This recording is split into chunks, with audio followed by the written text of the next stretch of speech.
Did you feel under a huge amount of pressure to top the original Raid movie? There was certainly a pressure going in, like the expectations of it. And also we had that thing of like, suddenly our surprise element is gone. So, people are kind of almost expecting something in terms of the action sequences.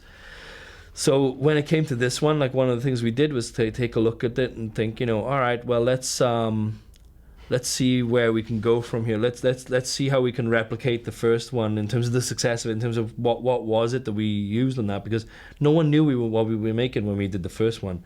And so we were all inside our own little bubble space. We were just like making this film, and we had nobody questioning our ideas. So we thought, well, let's just do the same thing again. Let's just have gut instincts dictate what we're going to do, and then see where we want to take it, and hopefully people will go along for the same ride, and people will kind of appreciate that we've taken it in a different direction. There's a fight sequence in a prison, a very muddy prison, that's both extremely brutal and visually poetic. What was it like? No worries. What was it like filming in those very soggy conditions for both of you? Prison ride, horrible, yeah. Disgusting. Yeah, it was terrible. It was the worst. It was that was probably the most physically taxing thing we've ever done on it. Iko, you want to talk about the yang licin? Iya, pasti susah untuk adegan fighting, susah untuk adegan yang sangat. So he was saying that it was the most difficult because obviously there's so much mud there, and it was so thick, and it was like incredibly difficult to kind of keep balance, incredibly difficult to kind of like be able to do the choreography at the speed and the skill set and the sort of the directness that they wanted and the clarity they wanted. Timing is hard because you have people trying to get to you fast, but then they can't run properly because they'll slip and fall.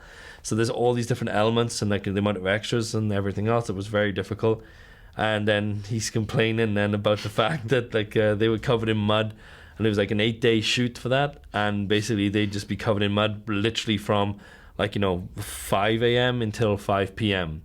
And so like he was like having this little sort of actor moment there where he was complaining about the fact that when he'd be having lunch they'd all still be covered in mud. It's good for the skin, Yeah, exactly. Yeah, you're youthful now. Yeah, I did it for you. I was trying to help you out. We meet a lot of intriguing supporting characters in the Raid 2. What are the chances of a Hammer Girl prequel? I don't think I want to do a Hammer Girl spin-off. I think it's one of these things where there's a good reason why people react to her the way they do. It's because you're left wanting more. If I give you more, then maybe it's too much then, and you won't appreciate it as much. She has a really cool sort of like presence in this film with minimal amount of scenes, but like she makes her mark known. She like people kind of respond to her. But I think if I did an entire film of that character, it would get tiresome. So for me, I have like an origin story in mind. I know how I want the character to be presented, but that's not necessarily a scene I want to shoot for real myself. So maybe I'll save it for like a comic book. What are the chances of the Raid 3? Definitely, yeah. I mean, I want to make it.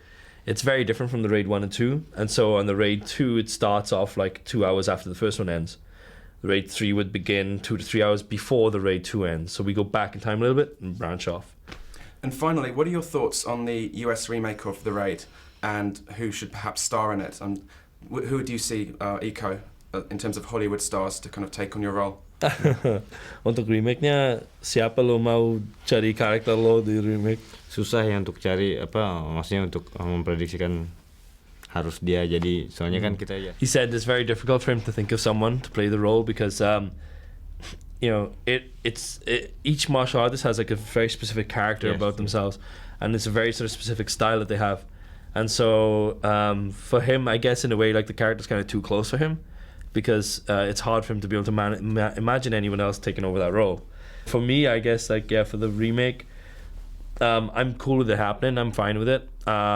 And I think they've made a good choice in getting Patrick Hughes on board to direct. I think he's an incredible director, and so he's going to do something really special with it. And I think as long as he gets given the same creative space that I got given, then he can make something special out of it. Because it's not like a remake of another film, other movies, where it has to be 100% to the plot. It can't deviate at all. This one can deviate. It can go as the same for the first 10 minutes, and then once you get into the thick of it, it can be any action scene you want.